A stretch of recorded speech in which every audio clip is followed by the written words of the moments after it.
Meditation कब और कैसे करें?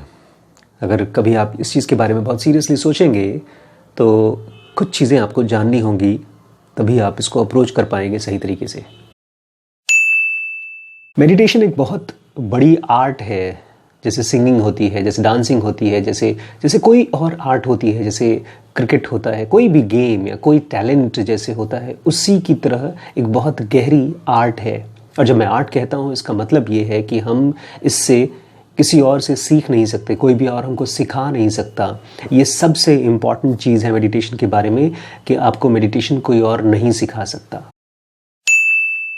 ये मेडिटेशन की प्रॉब्लम नहीं है, यही मेडिटेशन की खूबसूरती है, क्योंकि मेडिटेशन वो दरवाज़ा है जिसके ज़रिए आप इस दुनिया की मिजरी से हमेशा हमेशा के लिए आज़ाद होते हैं, सारी तरह की डिपेंडेंसी से हमेशा हमेशा के लिए आज़ाद होते हैं। जब कोई चीज़ आपको हमेशा हमेशा के लिए आज़ाद करती है तो आप किसी और से कैसे उसको सीख सकते हैं, किसी और पर कैसे डिपेंड हो सकते हैं? अगर आप सचमुच में आज़ाद होना चाहते तो इस चीज़ को समझ लीजिए कि मेडिटेशन गिव्स यू फ्रीडम।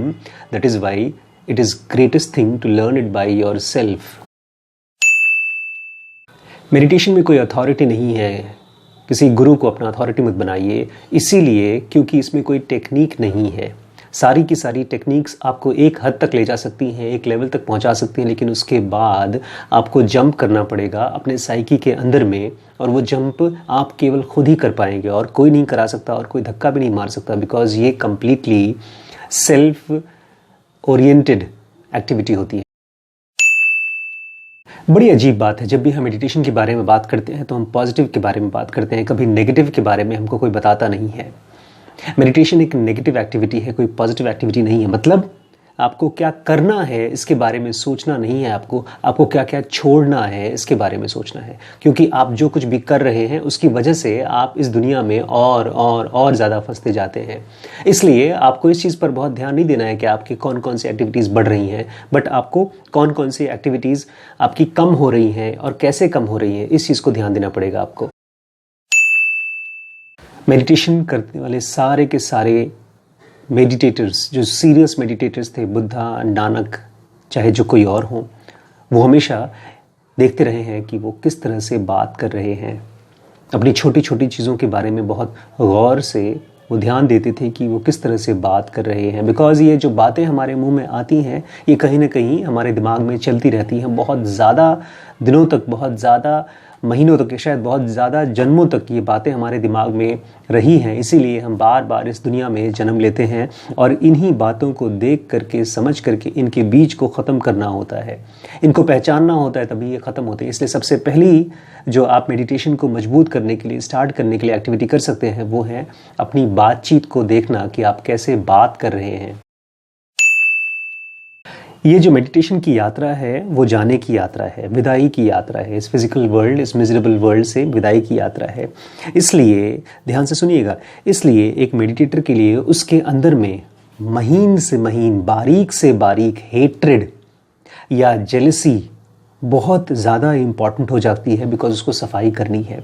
आपको पता है, धरती में जब पहली बार आप यहाँ पर आए थे, वो इसी एक मासूम सी एक्टिविटी जिसमें कि आपने अपने आप को देखा और किसी और को देखा और अपने आप को देखा और किसी और को देखा और सडनली आपने एक फिजिकल फॉर्म ले लिया। वो कहीं ना कहीं पहला मिस्टेक था जो कि बहुत ही मासूम था। ये बड़ी खूबसूरत मोमेंट रहा होगा जिस समय बीइंग ने फिजिकल फॉर्म लिया होगा, बट वो पहली जेलसी, पहला कंपैरिजन रहा होगा, क्योंकि उस समय सेल्फ को लगा होगा मैं तो कुछ नहीं हूँ, मैं तो नॉन सेल्फ हूँ, और ये तो सेल्फ है, यहाँ पर फिजिकल बॉडी है, यहाँ पर एक्टिविटीज़ चल रही है, यहाँ पर सेंसेस है, यहाँ पर सब कुछ एक्सपीरियंस हो रहा है। लेकिन एक मेडिटेटर जब वापस जाना चाहता है तब इन्हीं चीज़ों को देखता है कि कौन कौन सी रूट है मेरी यहाँ पर लोगों के साथ बांधने का। मैं आपको फिर से बता दूँ कि लोगों को अपने आप से बांधने का ज़रिया केवल प्यार और डिज़ायर नहीं होता, जेलसी और हेट्रेड उससे ज़्यादा स्ट्रॉन्ग हमको बांधते हैं इस फिज़िकल वर्ल्ड के साथ। इसलिए एक मेडिटेटर को बहुत ध्यान से अपने आप से पूछना होगा कि कहाँ कहाँ पर वो किन किन चीज़ों से, किन किन लोगों से जेलस महसूस करता है, हेट्रेड महसूस करता है, और उनको हमेशा हमेशा के लिए डिसॉल्व करना होगा, नहीं तो ये हेट्रेड आपको बार बार इसी फिज़िकल वर्ल्ड में ले आएगी। एक मेडिटेटर जब किसी से कुछ बात करता है, किसी से कुछ कहता है, तो उसको इस चीज़ को बहुत ध्यान से देखना होगा कि कहीं उसकी बातचीत कोई गॉसिप तो नहीं है, कोई गप्पे तो नहीं है, कहीं कोई ऐसे ही बातचीत तो नहीं कर रहा है, क्योंकि आपको पता है ना, आपके सारे के सारे एक्शंस आपको कुछ बनाते हैं। या तो आपको इस फिज़िकल वर्ल्ड के दलदल में और फंसाते हैं या इससे फ्री करते हैं। इसलिए आपको पहचानना होगा अपनी रोज़मर्रा की लाइफ में कौन कौन सी बातें कर रहे हैं, और उसमें से जो गॉसिप्स हैं, मेडिटेटर उनको एक धूल की तरह, एक कचरे की तरह अपने दिमाग में से निकाल देता है। इससे मतलब नहीं है कि वो गॉसिप सच लग रही है कि झूठ लग रही है, उससे किसी को मज़ा आएगा या नहीं मज़ा आएगा, वो अल्टीमेटली अपने दिमाग से शोर ख़त्म कर रहा है। इसलिए गॉसिप के प्रति बहुत ज़्यादा अवेयर होता है एक मेडिटेटर। मेडिटेटर को अपने खाने के बारे में बहुत ज़्यादा ध्यान देना होता है कि वो किस तरह से खाता है, कौन कौन से भोजन को करता है, और ख़ास तौर से किस तरह से करता है, उसका एक्शन कैसा है ना। मैं इसकी बात नहीं कर रहा हूँ कि आप क्या चीज़ खाते हैं खाने में, आप लहसुन खाते हैं कि प्याज खाते हैं कि आटा खाते हैं कि वेज खाते हैं कि नॉनवेज खाते हैं, मैं इसकी बात बिल्कुल नहीं कर रहा हूँ। मैं बात कर रहा हूँ कि आप किस अवेयरनेस के साथ खाते हैं, बिना अवेयरनेस के खाते हैं। आप धीमे धीमे खाते हैं कि जल्दी में खाते हैं।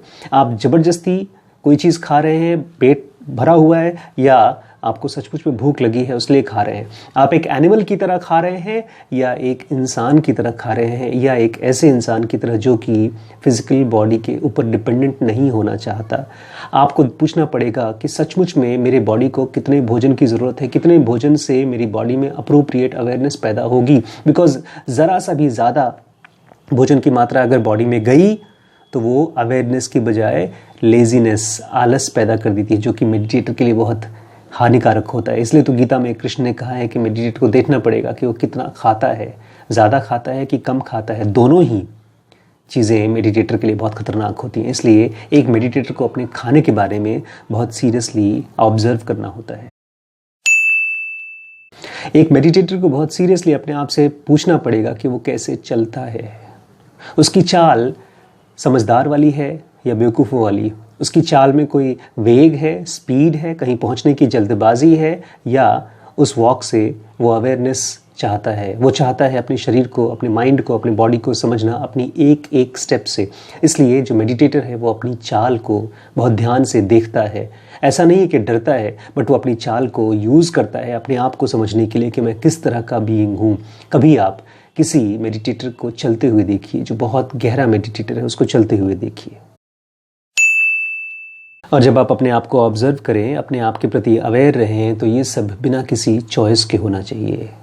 क्योंकि आप कुछ बनना नहीं चाहते, आप कुछ और बनना नहीं चाहते, कोई डिज़ायर नहीं है आपके अंदर में, कोई मोटिव नहीं है। आपका केवल और केवल एक ही मोटिव है कि खुद को समझना, खुद की एक्टिविटी को समझना। ये जो माइंड में मूवमेंट हो रहा है, इस स्टिल माइंड के अंदर में जो मूवमेंट हो रहा है, जो आपको इस फिज़िकल वर्ल्ड में बांधे हुआ है, उस मूवमेंट को समझना आपका मोटिव है। और ये कैसे समझ सकते हैं? आप कभी वॉक करने चले जाइए, अपनी चाल को देखिए।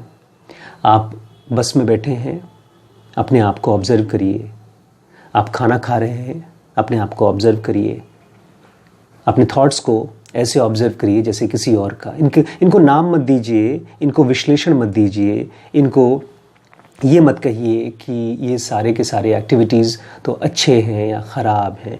ये केवल बिना नाम दिए इन एक्टिविटीज़ को जब ऑब्ज़र्व करते हैं तो सडनली किसी एक दिन आपको मेडिटेशन हो जाता है। वो पहला दिन होगा जिस दिन आपको सतोरी का या अपने फिज़िकल सेल्फ के बियॉन्ड का पहला एक्सपीरियंस होगा। कोशिश मत करिए, जब आप सचमुच में अपने आप को ऑब्ज़र्व करते हैं, जब सचमुच में आप इस मेंटल केओस से थोड़ा सा भी फ्री होते हैं, अपने आप आपको मेडिटेशन होता है। आपको एफर्ट डालने की ज़रूरत नहीं पड़ती, आपको केवल खुद को समझने की ज़रूरत पड़ती है।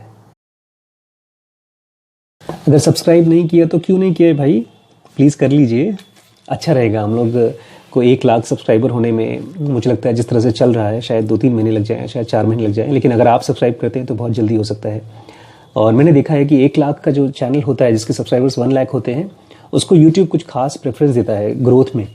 तो अगर आप चाहते हैं कि इस तरह का चैनल और लोगों तक पहुँचे, तो इसके वीडियोज़, खासतौर से जो आपके सबसे फेवरेट वीडियोज़ हैं, उसको निकाल करके अपने दोस्तों से शेयर करिए, अपने परिवार वालों से शेयर करिए।